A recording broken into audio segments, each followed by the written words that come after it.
IPL 2025ರ IPL 2025 qualifier 1ರಲ್ಲಿ batting ಹಾಗೂ bowling ಎರಡರಲ್ಲೂ ಅದ್ಭುತ ಪ್ರದರ್ಶನ ತೋರಿದ ರಾಯಲ್ ಚಾಲೆಂಜರ್ಸ್ ಬೆಂಗಳೂರು ಆರ್ಸಿಬಿ ತಂಡ ಪಂಜಾಬ್ ಕಿಂಗ್ಸ್ ವಿರುದ್ಧ 8 ವಿಕೆಟ್ಗಳ ಸುಲಭ ಜಯ ಸಾಧಿಸಿದೆ. ಈ ಜಯದ ಮೂಲಕ 8 ವರ್ಷಗಳ ಬಳಿಕ ಐಪಿಎಲ್ನಲ್ಲಿ ಫೈನಲ್ ಪ್ರವೇಶಿಸಿದೆ. ಮೊದಲು ಪ್ರಚಂಡ ಬೌಲಿಂಗ್ ದಾಳಿ ನಡೆಸಿ ಪಂಜಾಬ್ ಕಿಂಗ್ಸ್ ತಂಡವನ್ನು ಕೇವಲ 101ಕ್ಕೆ ಆಲೌಟ್ ಮಾಡಿದ ಆರ್ಸಿಬಿ 102 ರನ್ಗಳ ಸುಲಭದ ಗುರಿಯನ್ನು ಕೇವಲ 10 ಓವರ್ಗಳಲ್ಲಿ ತಲುಪುವ ಮೂಲಕ 4ನೇ ಬಾರಿಗೆ ಫೈನಲ್ ಪ್ರವೇಶಿಸಿದೆ. ಫಿಲ್ ಸಾಲ್ಟ್ ಅಜೇಯ 56 ರನ್ ಗಳಿಸಿ ತಂಡದ ಗೆಲುವಿನ ರೂವಾರಿಯಾದರು. RCB innings highlights. 102 ರನ್ಗಳ ಸಾಧಾರಣ ಗುರಿ ಬೆನ್ನಟ್ಟಿದ ಆರ್ಸಿಬಿ ಉತ್ತಮ ಆರಂಭ ಪಡೆದುಕೊಂಡಿತ್ತು. 3 ಓವರ್ಗಳಲ್ಲಿ 30 ರನ್ ಸೇರಿಸಿದ ಆರ್ಸಿಬಿ 4ನೇ ಓವರ್ನಲ್ಲಿ in form batter Virat Kohli wicket ಕಳೆದುಕೊಂಡಿತು. 12 ರನ್ ಗಳಿಸಿದ್ದ ಕೊಹ್ಲಿ ಕೈಲ್ ಜೇಮಿಸನ್ ಬೌಲಿಂಗ್ನಲ್ಲಿ ವಿಕೆಟ್ ಕೀಪರ್ ಇಂಗ್ಲಿಸ್ಗೆ ಕ್ಯಾಚ್ ನೀಡಿ ಔಟ್ ಆದರು. ವಿಕೆಟ್ ಬಿದ್ದರೂ ಫಿಲ್ ಸಾಲ್ಟ್ ಮಾತ್ರ ತಮ್ಮ ಅಬ್ಬರದ ಆಟ ಮುಂದುವರಿಸಿದರು. 5ನೇ ಓವರ್ನಲ್ಲಿ 10 ರನ್ ಬಾರಿಸಿದ ಅವರು ಕೊಹ್ಲಿ ಔಟಾದ ಓವರ್ ಮೇಡನ್ ಮಾಡಿದ್ದ ಜೇಮಿಸನ್ ಎಸೆದ ಪವರ್ ಪ್ಲೇನ ಕೊನೆಯ ಓವರ್ನಲ್ಲಿ 21 ರನ್ ಚಚ್ಚಿದರು. ಫಿಲ್ ಸಾಲ್ಟ್ ಹಾಗೂ ಮಯಾಂಕ್ ಅಗರ್ವಾಲ್ 2ನೇ ವಿಕೆಟ್ ಜೊತೆಯಾಟದಲ್ಲಿ ಕೇವಲ 27 ಎಸೆತಗಳಲ್ಲಿ 54 ರನ್ ಸೇರಿಸಿದರು.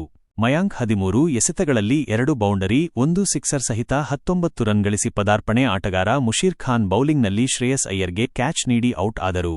ನಂತರ ಸಾಲ್ಟ್ಗೆ ಜೊತೆಯಾದ ರಜತ್ ಪಾಟೀದಾರ್ 3ನೇ ವಿಕೆಟ್ಗೆ 22 ರನ್ಗಳ ಮುರಿಯದ ಜೊತೆಯಾಟ ನಡೆಸಿ ತಂಡವನ್ನು ಗೆಲುವಿನ ಗಡಿ ದಾಟಿಸಿದರು.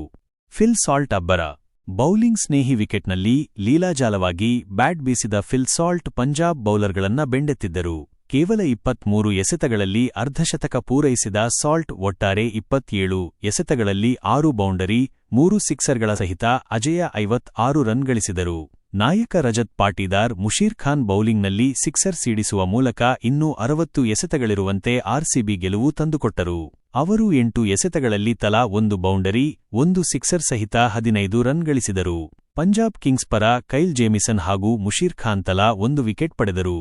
8 ವರ್ಷಗಳ ಬಳಿಕ ಫೈನಲ್ ಪ್ರವೇಶಿಸಿದ ಆರ್ಸಿಬಿ ಪಂಜಾಬ್ ತಂಡವನ್ನು 8 ವಿಕೆಟ್ಗಳಿಂದ ಮಣಿಸುವ ಮೂಲಕ 4ನೇ ಬಾರಿಗೆ ಫೈನಲ್ ಪ್ರವೇಶಿಸಿತು. 2009, 2011 ಹಾಗೂ 2016ರಲ್ಲಿ ಆರ್ಸಿಬಿ ಫೈನಲ್ ಪ್ರವೇಶಿಸಿತ್ತು.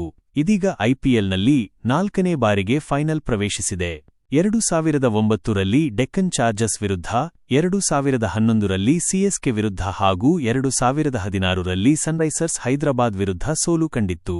ಇದೀಗ ಜೂನ್ 3ರಂದು ಕ್ವಾಲಿಫೈಯರ್ 2ರಲ್ಲಿ ಗೆಲ್ಲುವ ತಂಡವನ್ನು ಮಣಿಸಿ 17 ವರ್ಷಗಳ ಪ್ರಶಸ್ತಿ ಬರವನ್ನ ನೀಗಿಸಿಕೊಳ್ಳಲು ಎದುರು ನೋಡುತ್ತಿದೆ. ಪಂಜಾಬ್ ಕಿಂಗ್ಸ್ ದಯನೀಯ ಪ್ರದರ್ಶನ. ಇನ್ನು 2014ರ ಬಳಿಕ ಪ್ಲೇ ಆಫ್ ಹಾಗೂ ಅಂಕಪಟ್ಟಿಯಲ್ಲಿ ಅಗ್ರಸ್ಥಾನ ಪಡೆದಿದ್ದ ಪಂಜಾಬ್ ಕಿಂಗ್ಸ್ ಈ ಪಂದ್ಯದಲ್ಲಿ ದಯನೀಯ ವೈಫಲ್ಯ ಕಂಡಿತು. 14.1 ಓವರ್ಗಳಲ್ಲಿ 101ಕ್ಕೆ ಆಲೌಟ್ ಆಗಿ ನೀರಸ ಪ್ರದರ್ಶನ ತೋರಿತು.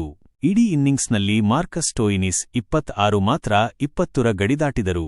ಉಳಿದವರಲ್ಲಿ ಪ್ರಭಸಿಮ್ರನ್ ಸಿಂಗ್ 18 ಹಾಗೂ ಅಜ್ಮತುಲ್ಲಾ ಒಮರ್ಝಾಯ್ 18 ಎರಡಂಕಿ ಮೊತ್ತ ಗಳಿಸಿದರು. ನಾಯಕ ಶ್ರೇಯಸ್ ಅಯ್ಯರ್ 2, ಪ್ರಿಯಾಂಶ್ ಆರ್ಯ 7, ಜೋಶ್ ಇಂಗ್ಲಿಸ್ 4, ನೆಹಾಲ್ ವಧೇರಾ 8, ಶಶಾಂಕ್ ಸಿಂಗ್ 3, ಮುಷೀರ್ ಅಹ್ಮದ್ 0, ಹರ್ಪ್ರೀತ್ ಬ್ರಾರ್ 8 ರನ್ ಗಳಿಸಿದರು. ಸುಯಾಶ್ ಹ್ಯಾಜಲ್ವುಡ್ ಅಮೋಘ ಬೌಲಿಂಗ್. ಆರ್ಸಿಬಿ ಪರ ಗಾಯದಿಂದ ಚೇತರಿಸಿಕೊಂಡು ಬಂದಿದ್ದ ಜೋಶ್ ಹ್ಯಾಜಲ್ವುಡ್ 3.1 ಓವರ್ಗಳಲ್ಲಿ ಕೇವಲ 21 ರನ್ ನೀಡಿ 3 ವಿಕೆಟ್ ಪಡೆದರೆ, ಸ್ಪಿನ್ ಮಾಂತ್ರಿಕ ಸುಯಾಶ್ ಶರ್ಮಾ 3 ಓವರ್ಗಳಲ್ಲಿ 17 ರನ್ ನೀಡಿ 3 ವಿಕೆಟ್ ಪಡೆದರು. ಯಶ್ ದಯಾಳ್ 26ಕ್ಕೆ 2, ಭುವನೇಶ್ವರ್ ಕುಮಾರ್ 17ಕ್ಕೆ 1, ರೊಮಾರಿಯೋ ಶೆಫರ್ಡ್ 5ಕ್ಕೆ 1 ವಿಕೆಟ್ ಪಡೆದು ಮಿಂಚಿದರು.